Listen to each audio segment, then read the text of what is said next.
an outrageous interview with Trump. Well, first of all, I don't think I've ever been asked a question so in such a horrible manner. Supermayor Tiffany Henyard fires her top aide. Lately, Freeman has been feeling the heat from federal prosecutors. Is Kamala Harris black or Indian? She was only promoting Indian heritage. I didn't know she was black. McDonald's facing problems around the world. This is the first time that McDonald's sales have dropped since the end of 2020. Olympics. Men in women's boxing. President of the IBA said at the time, quote, based on DNA tests, we identified a number of athletes who tried to trick their colleagues into posing as women. Australia. Killing and attacking crocodile, then eating it. And more. Right here on I'm Serious Productions. I'm gonna take you on a ride. We're gonna burn through the night. Why you're so salty? I'll still take a bite. Okay, we can take my Lambo. I'll put on a tight show. You sure you can handle? We be faster than Django. I'm gonna take you on a ride. That was quite the intro, Rex. It sounds like we have a lot to talk about today. Holy cow, do we ever. And we're adding 2 new sections to the show, business and entertainment. Well, I'm more excited than a malnourished tick at a nudist colony. Okay, glad to hear it. Well, you know how we start the show. Oh, I love America First. It's fantastic.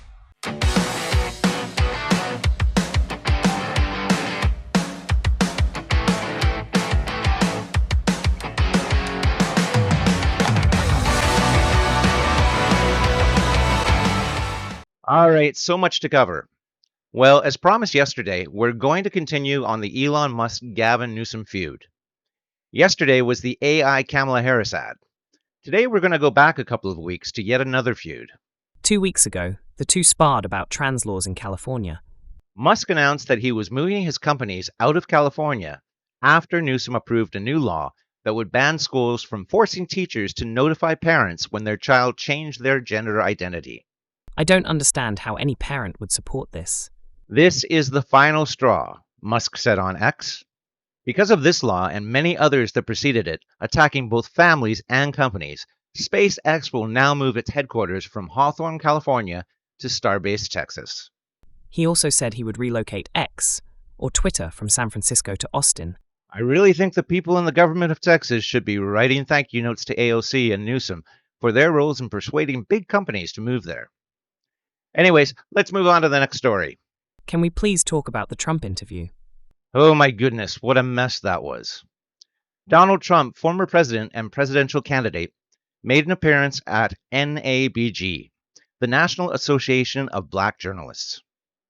Prior to the event, it was understood that Kamala Harris would also attend, but later stated that she would not be able to. I said it yesterday. She doesn't want to see Trump face to face. Yeah, not after that say it to my face comment. I get you. Anyways, Trump faced a panel of 3 black journalists and was immediately asked a pretty fierce question by ABC's Rachel Scott.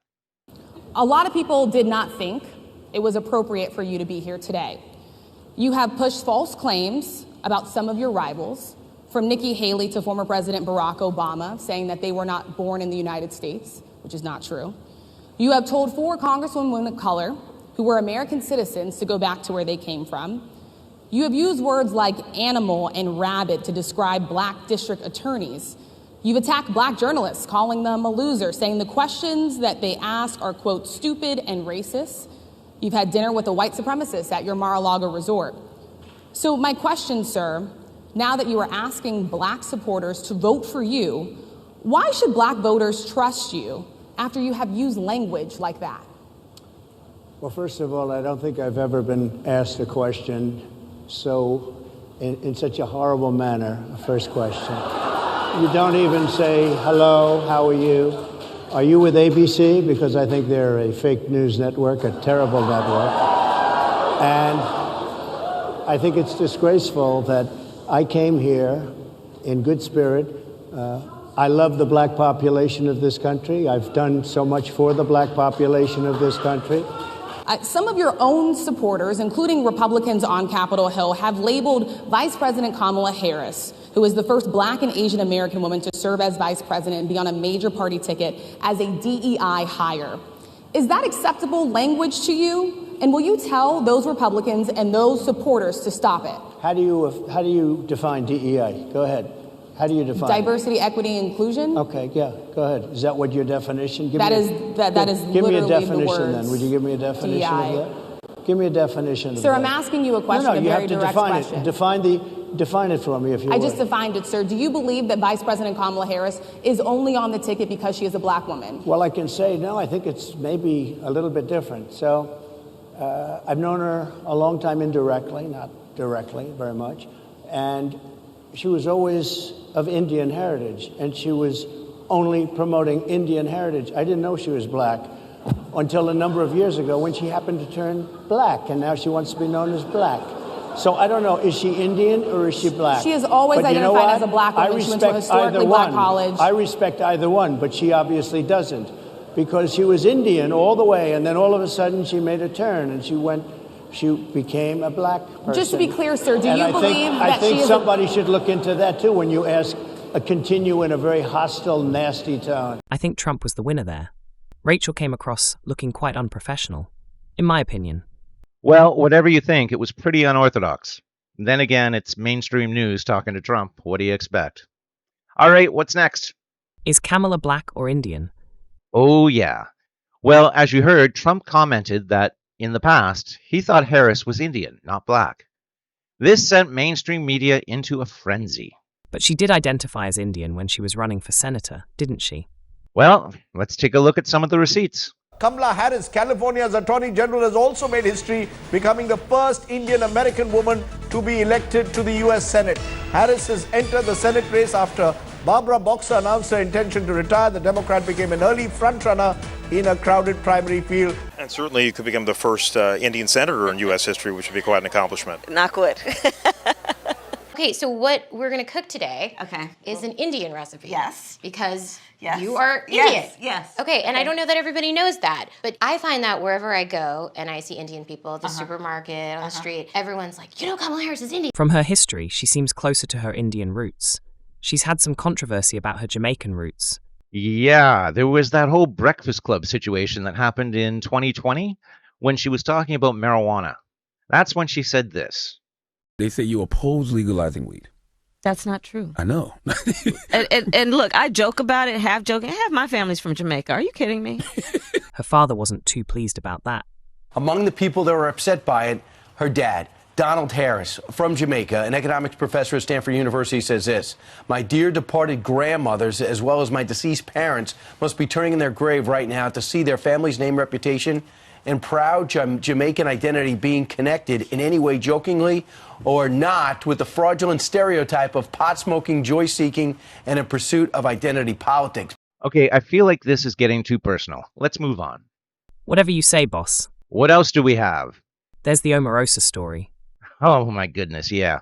Former apprentice villain and director of communications in the Trump administration gave her 2 cents about the Harris versus Trump battle. Vice President Kamala Harris has Donald Trump on the ropes. I'm saying it here and now on CNN. He will never debate her because he's scared of her, because he knows that she will clean the floor, mop the floor with him. And so the bottom line is today was about distraction. It was not about getting votes. He knew that those folks in the room would hold him to account. And so he distracted by attacking, insulting, and going below the belt. That's what he did. That's what he's about. And people saw clearly that Donald Trump should never get anywhere close to the Oval Office ever again. She just wants to get attention again. Or maybe she wants a job on the Harris administration. That woman has no shame. I'm just happy Trump said those 2 magic words to her. Omarosa, you're fired. Are we done with America? Don't forget the super mayor. Yes. If you watched our past story about Dolton, Illinois, Tiffany Henyard, Timeline of Terror, then you'll know all about the super mayor of Dolton. If you haven't seen it, check it out. It's fantastic. Well, she just fired Keith Freeman. He was apparently let go for poor attendance. I'm sure there was more to it than that. I think so. Freeman had previously been charged with bankruptcy fraud last April. Shall we move on to sports? I was thinking we'd jump into one of our news segments, entertainment.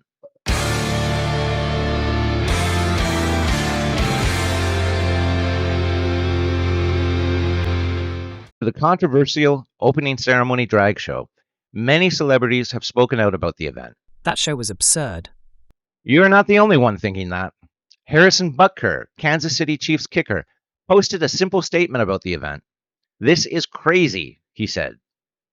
Candace Cameron Bure, known for her role as DJ Tanner in the hit show Full House, posted the following on Instagram.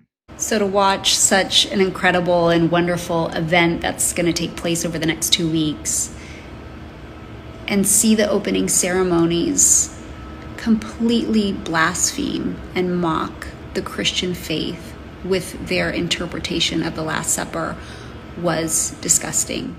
Even Caitlyn Jenner had words to say about it. On X, she posted, "As an Olympian and a Christian, and you don't have to be either to see the absurdity here, I am outraged." I love Jenner. You know what? So do I. Well, that's about it for entertainment. All the other news I could find was about stuff most people could care less about. You mean dating, gossip, and wokeness? Pretty much. Now we'll get into sports.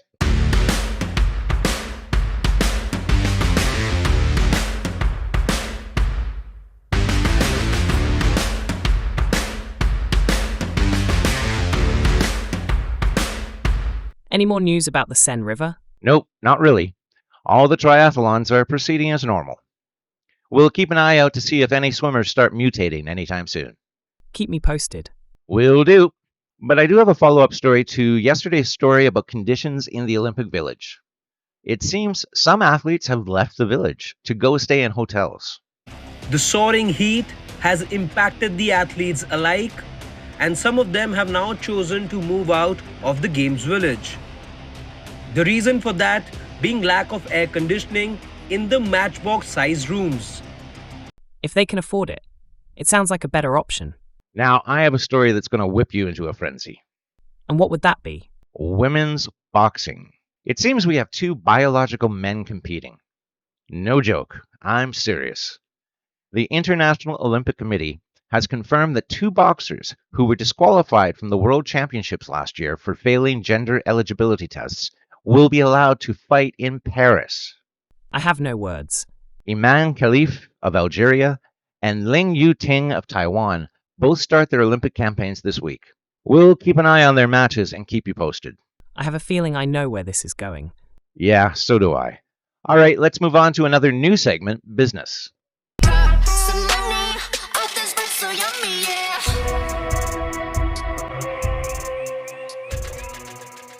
This is exciting. 2 new segments in one show. Yes, it is, but the workload here is excruciating. Poor you. Yeah, thanks. Okay, our only story in this segment today is about McDonald's, which is having problems in 3 countries for 3 different reasons. What countries are those? Well, America, of course, Japan, and Australia. In America, McDonald's is having its first drop in sales since 2020 when the pandemic hit. Many, including McDonald's themselves, are saying it's due to the increasing price of food. Thanks, Bidenomics. What about Japan? Well, that's another story. Due to a malfunction with their cash registers, 30% of McDonald's have temporarily shut down and most mobile phone orders are offline. And Australia has the weirdest problem. They've decided to not accept cash at some restaurants, only accepting debit and credit cards. And because of this, of course, sales are down.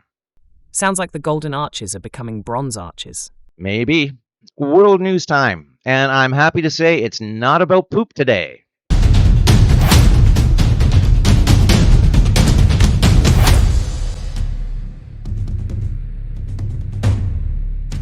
No poop? I'm disappointed.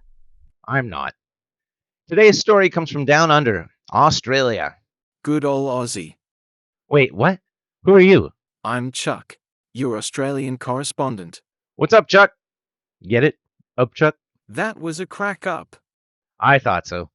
Okay, so today's story is about... bloody crocs. That's right. A 3.6 meter long crocodile decided to move into the River Baines in the northern town of Bulla following floods. Since then, it has been lurking around, lunging at adults and children alike. Sounds like a menace. Yes, it does. After many calls to take action, the crocodile was shot to ensure it did not pose a significant risk to the community. That makes sense. It also makes a tasty meal. Really? Because that's just what they did. They cooked up the large salty. Some of it was barbecued and turned into crocodile tail soup. Other parts were wrapped in banana leaves and cooked underground. Police said it made a tasty meal and quite a few full bellies. There is never a dull moment in Aussie policing. Some people like McDonald's. Some people like fresh crocs. I guess so. I mean, I've eaten frogs in France and turtle soup in China. Never tried crocodile before. You should. It's yummy. Okay, I'll take your word for it. All right, we're going to finish up here. Can I have my Rita back, please? Sorry, I was just having some soup. Good grief. I'm not going to ask.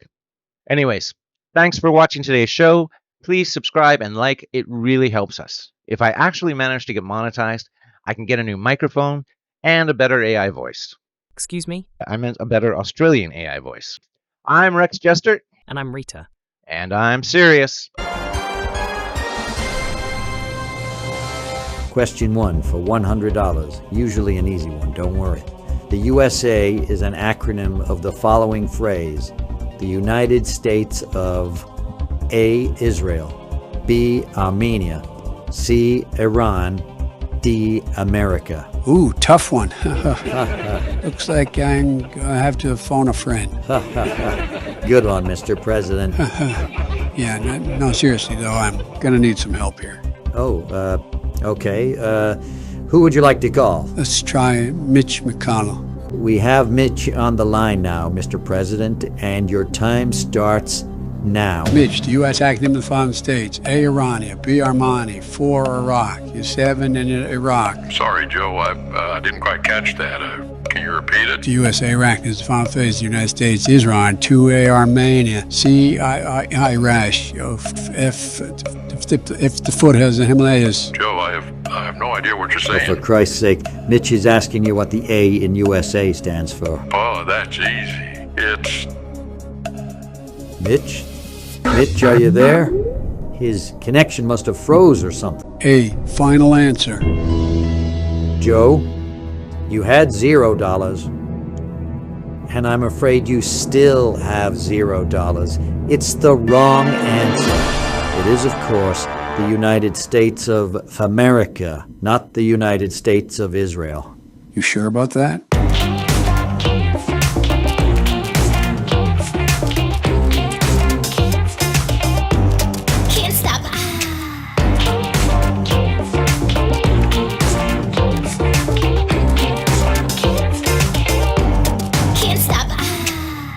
Well, he's right. He did beat Medicaid, beat it to death.